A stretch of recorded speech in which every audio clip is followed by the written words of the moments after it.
Hi guys, welcome to my YouTube channel. Thank you guys so much for tuning in.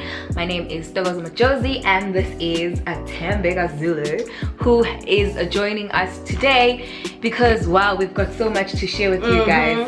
So much to share. Do you want to introduce yourself? Okay, hi guys, I'm Tembega Zulu, a mom to an 8-year-old baby girl. Yes, she's 8.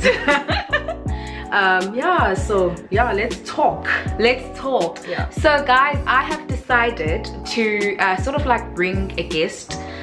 Maybe hopefully I'm hoping that this will happen, like we'll bring in like a guest maybe once a month or twice a month to talk about the serious stuff that, you know, a lot of people don't really like talking about because, you know, obviously because maybe parents are not comfortable talking about it, or just like topics in general that a lot of people are not comfortable talking about, but which needs to be addressed. You know, we need to talk about these things, especially, you know, sometimes as Christians, you know, there are a lot of things that I believe that we want to talk about, but we sort of like scared because, you know, there is no such platform that we can use. So I saw this as an opportunity to sort of like, you know, sort of like talk about all of these things that a lot of people don't like talking about, and hopefully we'll get to you know, assist a lot of, you know, young women and, you know, who are Christians as well in terms of the topic that we are going to be talking about today. So do you want to tell them what we're going to be talking about today?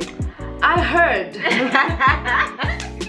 Okay, we're gonna be talking about pregnancy and what it means to have a child out of wedlock, being in the Christian dominion or being a born-again Christian. Wow. Okay, so we were flowing, guys, and then but anyways, la girl, yes, and understand. Hang me now. Hang me now. Oh my gosh, you know, it almost ruined our moment, but we are here, and we are here to talk about this. Anywho, so you've said that you are a mom, and I have like questions in terms of like I've got questions that I'm going to ask Utembega since we are going to be talking about this topic, because she's also a Christian and she had a child when she was still young, and you know, obviously this is a shocker. So I'm going to sort of like ask questions, obviously, that a lot of people want to know when they are going through this kind of situation. So are you done? 100. Okay, so the first question that I'm going to ask you, so you find out that you're pregnant and obviously you're still young. So what was your first reaction? Okay, so I found out that I was pregnant.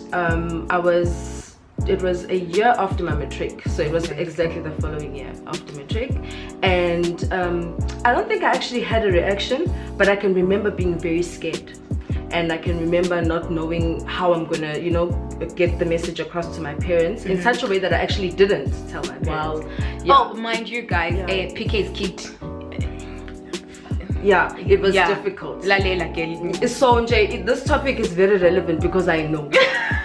I know it was hard. So my first reaction, I was shocked, I was devastated. I never thought it would actually happen, because it wasn't like I was a person who was really sexually active. It just that time, whenever it happened, it just happened, and I was very shocked and I was scared. Yeah, that was my reaction. I was very scared. Wow, guys, it's understandable. I can imagine, you know, going through, first of all, you're a preacher's kid, and you know, a lot of people expect you to do, and guys, they expect you to be an angel, and like so much is expected from you, and now you're pregnant, and wow, guys, me and this me I think I was gonna. That's one thing about life. You always bounce back from that, and it's not just being about a pastor's kid or a pastor's child. I feel like we as Christians as a whole, I'm gonna put us under one umbrella, we put unnecessary pressure on ourselves. It's not even just about the congregation and what is everybody else gonna say. We already subconsciously we know the types of things that we are supposed to be doing and not doing. So when we are failing to be human, we judge ourselves before anybody else judges you. So that is so true. But hey, what can you say? I think that in terms of judging ourselves, we put ourselves under a lot of strain by judging ourselves because of the environment that we are in. Because obviously we know oh mama are going to say how nangoge we knew, especially if you are an open person, because now you'll be like, you know, so baphapile bathavele kade sasho ukuthi hey, please, a story for another day. But anyway, guys, what I'm learning today is that we should try, because I know that it's difficult at times, but we should try and not put ourselves under a lot of strain in terms of judging ourselves, because after all, we are all human. And yeah. Okay, so moving on to the next question. So how did you find out that you were pregnant? Okay, so when I suspected, because you know, you normally first just suspect. It's like your mind keeps going back to the fact that I think this might be the problem. You keep thinking that, you know what, it could be. And it's a feeling that doesn't go away. So I knew before I even took the pregnancy test that I already knew. So when I actually took the pregnancy test, at that time I showed my boyfriend that it was actually positive, and amazingly he was very excited. Mind you, we're the same age. That's a good thing though, because a lot of teenagers, because you were about to enroll in matric, right? I was in matric. You was in matric. It was after matric when I actually fell pregnant. After my matric in 2011, I matriculated 2010. And how old were you? I was 19. Imagine, guys. So at least again, the boyfriend was happy, and he was supportive. He was very supportive from the word go, and and many people are not as lucky as I was. True. Because not only was he supportive, his whole family was really, really supportive towards me and towards us and towards everything that had happened. So I was fortunate in that way. So I just took a pregnancy test, I showed him, and he showed his mom, and then his mom was the one who actually came back to tell my parents. But I think we're gonna get to that later, because I wasn't doing it. Wow, guys. Yo, this is so much. Oh my gosh. I can't imagine. Jehovah. Oh, Jess. Oh my god. When you think back now, maybe what would you like say that, okay, maybe this is the reason why like I felt pregnant? Or is there any specific thing that you will sort of like point out now and say, now that I look back, maybe this is the reason why I probably like fell pregnant? Or is there no reason, it just happened? Nothing just happens. Nothing just happens. I think looking back now, I mean, I was a teenager, victim of teenage pregnancy. I was a teenager, and I think I would say that what actually leads not just to mine, and I'm sure many people who have been in my position would agree, that we're speaking of a Christian girl who's supposed to know all the rules, who's supposed to know how to carry themselves and how to live and stuff like that. It's not actually that way, because you find there's a huge stigma around pregnancy rather than the real issue, which is premarital sex. True. So even in the Bible, if you look at Jesus Christ himself, Jesus Christ was born out of wedlock. His parents were not married when he was conceived.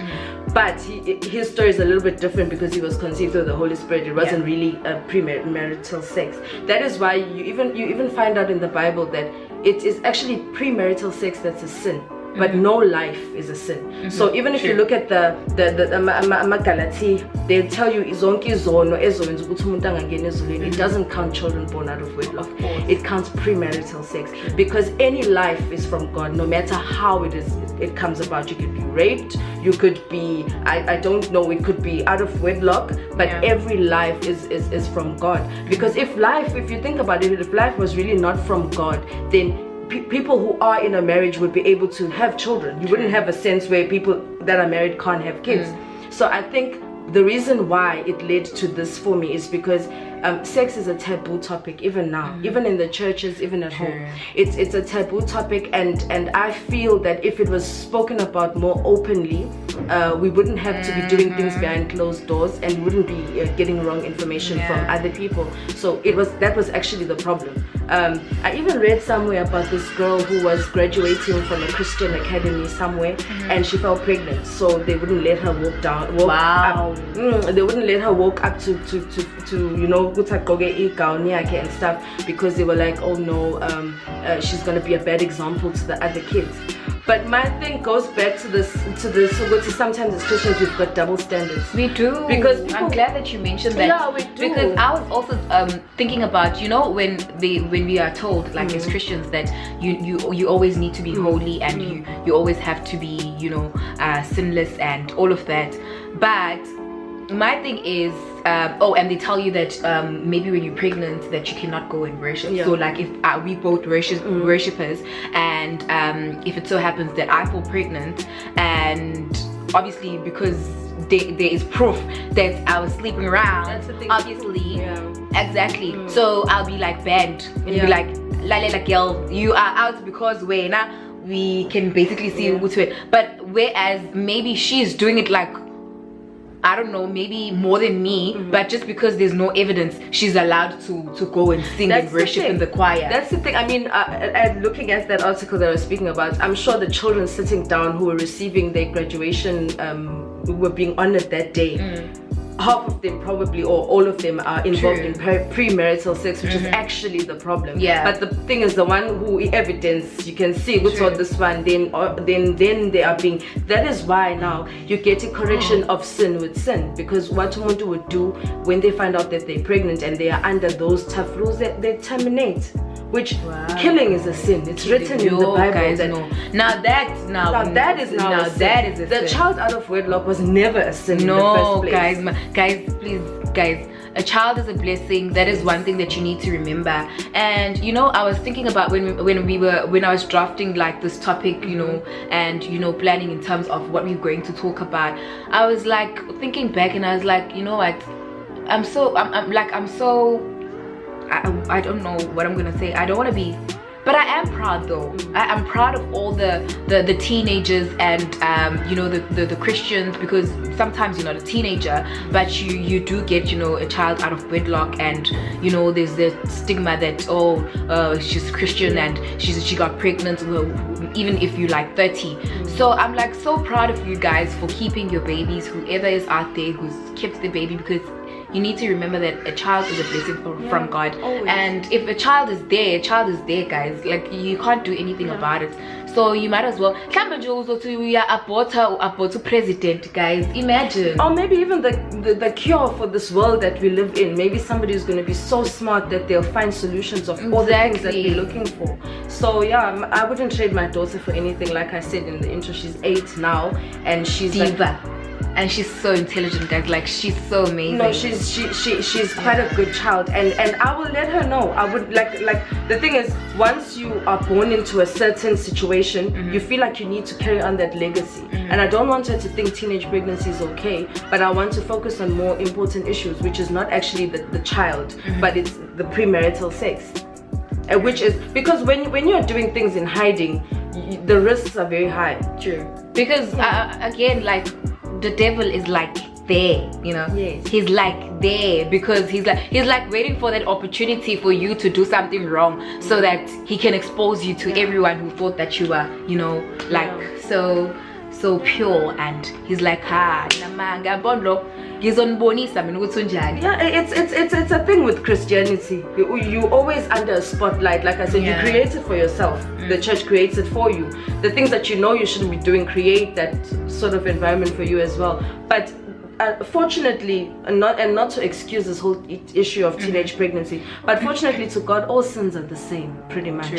So we should focus on what the sin is, and the sin is actually the premarital sex. So I don't want anybody to feel, if they had a child out of wedlock, and even if they were a teenager, that they are less than anybody else. It's a sin that they committed. They need to repent from it and stop the actual sin. Yeah, true. The actual which leads to the actual, you know. Wow, guys, I'm so glad that we're talking about this. I feel like it's about time that we talk about it, and it has to be discussed. Yeah, and I like the fact that we like so relaxed about it, because you know, sometimes as Christians we just get too tense and we like so serious. Even at my age, I speak to my mom about sex and she's cringing. You can see she's uncomfortable. When you are lucky, because me I'm finally married now, and my mom has never even spoken to me about sex. And it's don't go there. Yeah. Honestly, Nje, to be honest, I won't even mention it. Shame, umama. Ngoba ngabe ngimfaka stressini Nkosi yami. Shame, I wouldn't even. Which is the problem. That is actually the problem. Yeah. And I think that, I don't know, maybe the younger generation needs to change that, because you know, sometimes there are things that we really can't change, like how I'm saying now that my mom will never, I don't think that she'll be able to tap into that into, you know, speaking about that topic. Oh guys, my gosh, my mom, guys. Shame, and they come from a different as you say, they're coming from a different era. You shouldn't even feel bad if your parents are not supporting your dreams, because they grew up in an era where dreams never came true. So you just have to live and make a difference in yourself. Live, girl. Make a difference. Hey. When? Yeah. All right. So, next question. So how long did it take for your parents to sort of like, you know, because now they found out that you're pregnant, and so obviously it was a big shocker to them in terms of that you're now pregnant. Oh my god. So like, how long did it take for them to sort of like adjust? Because obviously, you know, I feel like parents need to accept if the mistake has already been made, because my mom will always say, so now that the child is there, like how long did it take for your parents to sort of like adjust to the whole you know, situation? fortunately for me, my parents are very supportive people. So to me it didn't take them that long, because they were more focused on the fact that I've now matriculated, I need to go into university. So the whole focus sort of shifted from the actual pregnancy to the fact that Oksala, you need to go to school. So they I wouldn't say accepted, but I'd say that they just moved on from it. They chose to just move on from it. And I think what made it better was from the support from the child's father's side of the family as well, because they were willing to do everything for me. So in terms of maternity clothes, they'll be like, no, don't worry, they'll buy it, they'll buy into Zengane, they'll buy whatever it is that was needed. And so that made the load a little bit easier and made it easier for them to accept the whole thing.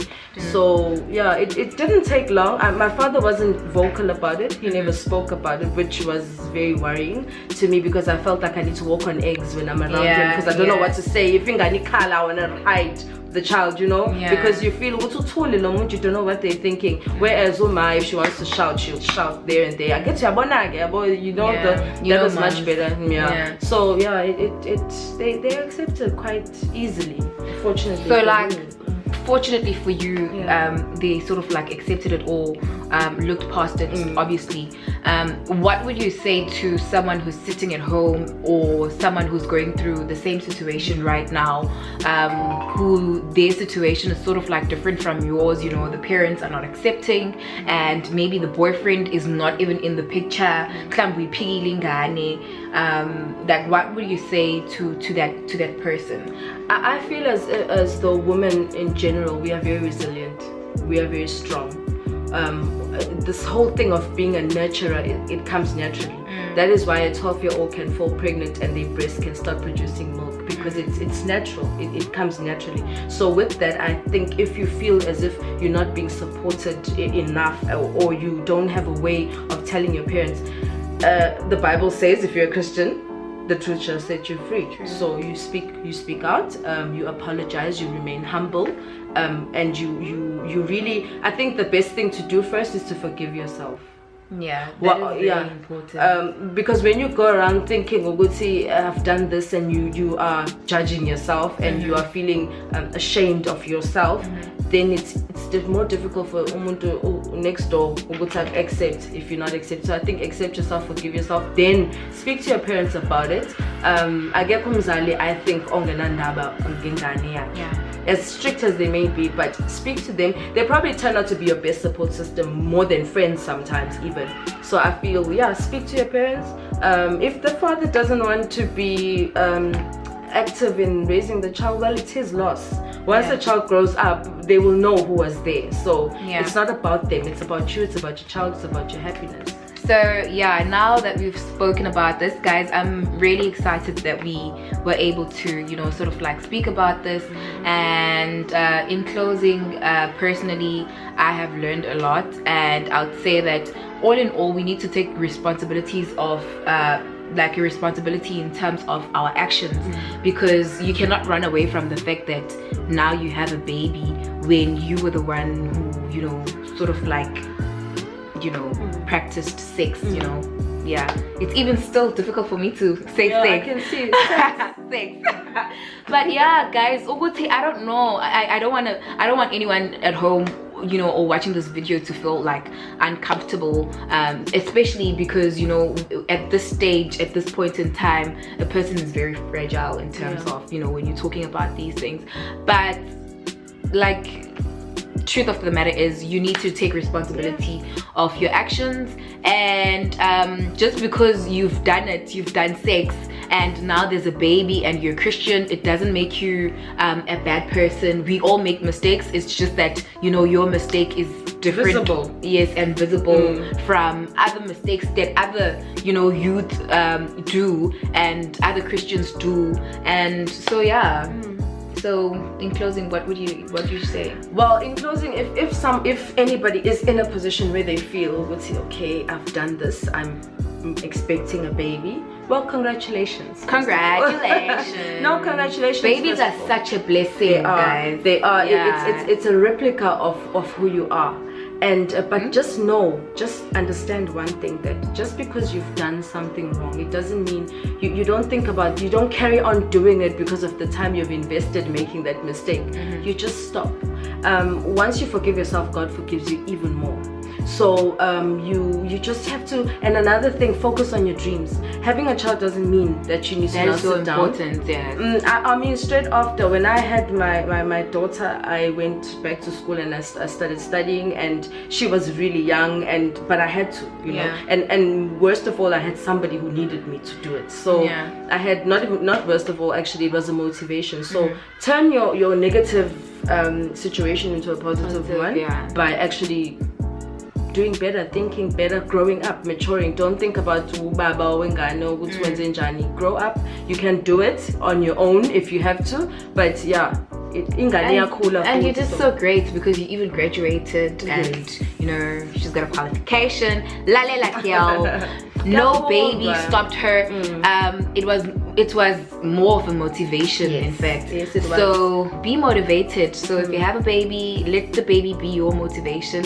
In closing, guys, so much Tembega for coming through. Thank you for having me. And I hope that this video is going to help a lot of people. And if you did like this video, please give it a massive thumbs up. And if you have not yet subscribed to the channel, please do subscribe and leave a comment down below. Tell us about maybe your experience, your personal experience in terms of having a child out of wedlock as a Christian, or even better yet, not even as a Christian, because you know, it doesn't have to, you don't have to be a Christian for your parents to be sort of like disappointed, obviously, because it's unexpected, you know, when you are pregnant and you are still in school. So yeah, thank you guys so much. Until next time, it is goodbye from us. Bye.